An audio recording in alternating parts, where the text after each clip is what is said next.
പ്രകൃതി സംരക്ഷണത്തിന്റെ പ്രാധാന്യവും നമ്മുടെ അശ്രദ്ധയുടെ അനന്തരഫലങ്ങളും വരച്ചുകാട്ടുകയാണ് ഫാദർ റോബിൻ തോമസ് തന്റെ ലേഖനത്തിൽ മറക്കരുത്, നീയാണ് കാവൽ. പാലാ സെയിന്റ് തോമസ് കോളേജിൽ വിദ്യാർത്ഥിയായിരിക്കുമ്പോൾ പാലക്കാട് സൈലന്റ് വാലിയിൽ ഫോറസ്റ്റ് ഡിപ്പാർട്ട്മെന്റിന്റെ ക്യാമ്പിൽ പങ്കെടുത്തപ്പോഴാണ് ആദ്യമായി പ്രകൃതി സംരക്ഷണത്തിന്റെ പ്രസക്തി മനസ്സിലാക്കുന്നത്. 1978 ശ്രീമാൻ മൊറാർജി ദേശായി ഇന്ത്യയുടെ പ്രധാനമന്ത്രിയായിരിക്കെ വനത്തിലൂടെ ഒഴുകുന്ന കുന്തിപ്പുഴയ്ക്ക് കുറുകെ സൈലന്റ് വാലിയിൽ ഡാം നിർമ്മിക്കാൻ അനുമതി നൽകി. കേരള ജനതയുടെ പരിസ്ഥിതി ബോധത്തെ തൊട്ടുണർത്തിയ സംഭവമായിരുന്നു അത്. സിംഹവാലൻ കുരങ്ങന്മാർക്ക് വേണ്ടി നടത്തുന്ന സമരമെന്നും വികസന വിരുദ്ധത എന്നൊക്കെ പറഞ്ഞ് പലരും ആക്ഷേപിച്ചപ്പോഴും കേരള ശാസ്ത്ര സാഹിത്യ പരിഷത്തിന്റെ നേതൃത്വത്തിൽ ഒരു ജനതയുടെ പരിസ്ഥിതി ബോധമുണർന്നു. ആയിരക്കണക്കിന് ഹെക്ടർ വനം നശിപ്പിച്ചുകൊണ്ട് ഡാം നിർമ്മിക്കുന്നതിനെതിരെ കേരള ജനത സമരം നടത്തി വിജയിച്ച പോരാട്ട കഥകൾ ആ ക്യാമ്പിൽ നേരിട്ട് മനസ്സിലാക്കാനും തൊട്ടറിയാനും കഴിഞ്ഞു. മനുഷ്യന് തനിച്ചൊരു അസ്തിത്വമില്ലെന്നും ഓരോ ചെറുജീവിയും മനുഷ്യൻ ഉൾക്കൊള്ളുന്ന സന്തുലിതാവസ്ഥയുടെ ഭാഗമാണെന്നുമുള്ള വലിയ അവബോധം വികസനം മാത്രം സ്വപ്നം കണ്ടിരുന്ന ചെറുമനസ്സുകളിൽ ആഴത്തിൽ പതിയാൻ അന്ന് അവസരമൊരുങ്ങി.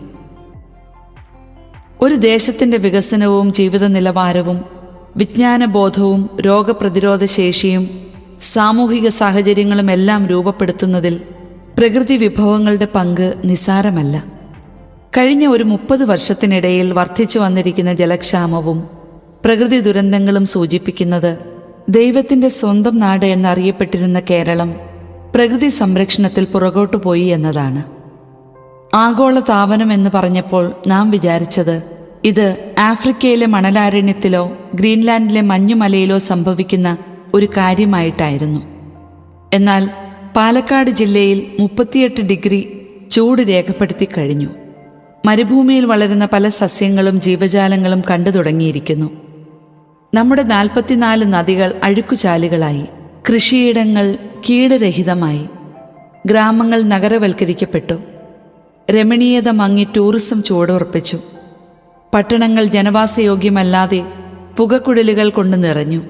വനം വകുപ്പ് ജനപങ്കാളിത്തത്തോടെ സംരക്ഷണ പരിപാടികൾ നടത്തിയതിനാൽ അവിടെ മാത്രം കാര്യമായ നാശമുണ്ടായില്ല.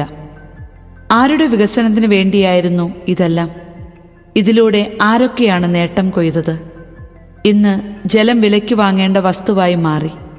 നാളെ ഇതുപോലെ എന്തെല്ലാം നാം വില കൊടുത്ത് വാങ്ങേണ്ടി വരും. ഇതിൻ്റെ എല്ലാം വിപത്ത് ഏറ്റവും അധികം അനുഭവിക്കാൻ പോകുന്നത് ഇന്നത്തെ യുവജനങ്ങളാണ്. അവരുടെ ഭാവി, ജോലി, അടിസ്ഥാന സൗകര്യങ്ങൾ, ആരോഗ്യം എന്നിവയെല്ലാം കടുത്ത വെല്ലുവിളികളെ നേരിടേണ്ടി വരും. മനുഷ്യന്റെ ഇടപെടലിലൂടെ പരിസ്ഥിതി നാശം സംഭവിച്ച് മരുഭൂമികളായ അനേകം പ്രദേശങ്ങൾ നമുക്ക് ചുറ്റുമുണ്ട്. ഒരിക്കൽ നഷ്ടപ്പെട്ട പ്രകൃതിയെ തിരിച്ചുകൊണ്ടുവരിക അത്ര എളുപ്പമല്ല. 80 കിലോമീറ്റർ അകലെ നിന്നും ടാങ്കർ ലോറിയിൽ ജലമെത്തിച്ച് മരങ്ങൾ വെച്ചുപിടിപ്പിച്ച് കഠിനാധ്വാനത്തിലൂടെ വർഷത്തിൽ 4 മഴ പെയ്യുന്ന സ്ഥലങ്ങളാക്കി മാറ്റിയ ആഫ്രിക്കയിലെ സുഹൃത്ത് പറഞ്ഞ അനുഭവങ്ങൾ നാളെ നമ്മുടെ മക്കൾക്കുണ്ടാകാതിരിക്കട്ടെ.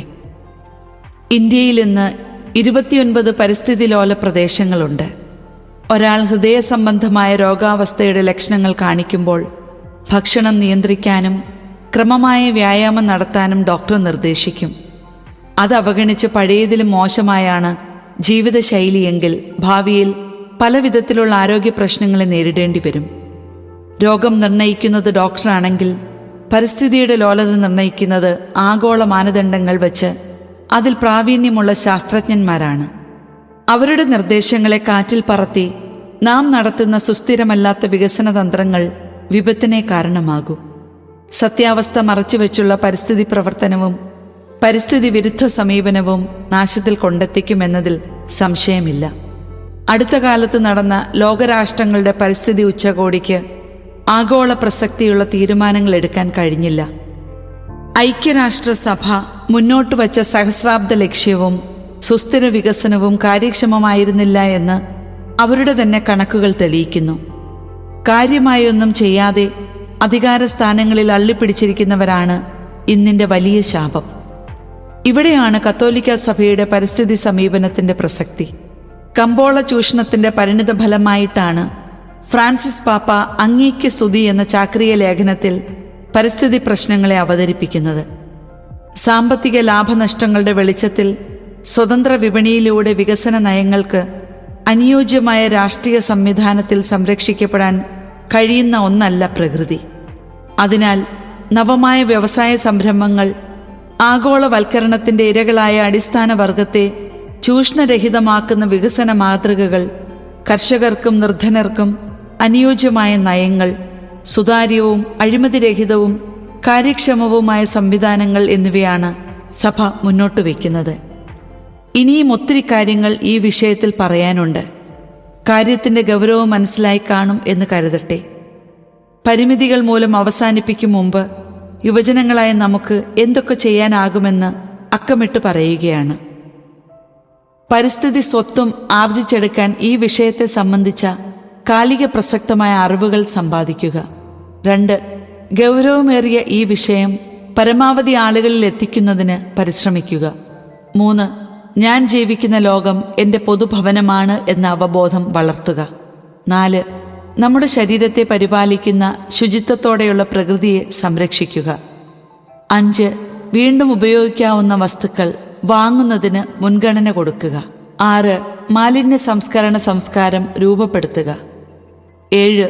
പ്രകൃതിയെ നശിപ്പിക്കുന്ന വസ്തുക്കൾ ഉൽപ്പാദിപ്പിക്കുകയോ വിൽക്കുകയോ വാങ്ങുകയോ ചെയ്യില്ല എന്ന തീരുമാനമെടുക്കുക. 8. പൊതുയാത്രാ സംവിധാനങ്ങൾ, വാഹന പൂളിംഗ് എന്നിവ ഉപയോഗിച്ച് യാത്ര നടത്തുക. 9. യുവജനങ്ങൾ നടത്തുന്ന പൊതുപരിപാടികളിൽ 100% പ്രകൃതി സംരക്ഷിക്കപ്പെടുന്നുവെന്ന് ഉറപ്പുവരുത്തുകയും നല്ല മാതൃകകൾ യുവജനങ്ങളെ പരിശീലിപ്പിക്കുകയും ചെയ്യുക. 10. പരമാവധി മരങ്ങൾ വെച്ച് പിടിപ്പിച്ച് അവയെ പരിപാലിക്കുക. പാരിസ്ഥിതികമായ ഹൃദയപരിവർത്തനത്തിലേക്ക്, മാനസാന്തരത്തിലേക്കാണ് സഭ ഇന്ന് നമ്മെ ക്ഷണിക്കുന്നത്. പരിസ്ഥിതി പ്രവർത്തനവും സംരക്ഷണവും ആദ്യം നടക്കേണ്ടത് മനുഷ്യ മനസ്സിലാണ്. ഇതിലൂടെ ഒരു പുതിയ ജീവിതശൈലി ആഗോളതലത്തിൽ രൂപപ്പെട്ടു വരികയും അതിനനുസൃതം കച്ചവടക്കാരും വ്യവസായികളും മാറ്റത്തിന് നിർബന്ധിതരാകുകയും ചെയ്യും. നാം ജീവിക്കുന്ന പരിസ്ഥിതി നമ്മുടെ ഭവനമാണ്. നമ്മുടെ സ്വന്തം മുറി, വാഹനം, നമ്മുടെ ശരീരം പരിപാലിക്കുന്നത് പോലെ പ്രകൃതിയെ പരിപാലിക്കുവാൻ എല്ലാവർക്കും കടമയുണ്ട്. ലോകത്തിന്റെ അസ്തിത്വത്തിൽ നിന്നും വേറിട്ടൊരസ്തിത്വം മനുഷ്യന് അവകാശപ്പെടാനാകില്ല. പ്രകൃതിയുടെ താളം തെറ്റിയാൽ എല്ലാ സാമ്പത്തിക സാമൂഹിക സംവിധാനങ്ങളും ചലനമറ്റതാകും. ഇന്ന് നാം എത്തി നിൽക്കുന്നത് നാശത്തിന്റെ വക്കത്താണ്. അവിടെ നിന്നും കൂട്ടായ പരിശ്രമത്തിലൂടെ നമുക്ക് തിരിച്ചു നടക്കാം. അങ്ങനെ പുതിയൊരു ലോകം വരും തലമുറയ്ക്ക് കൈമാറാൻ നമുക്ക് കഴിയട്ടെ.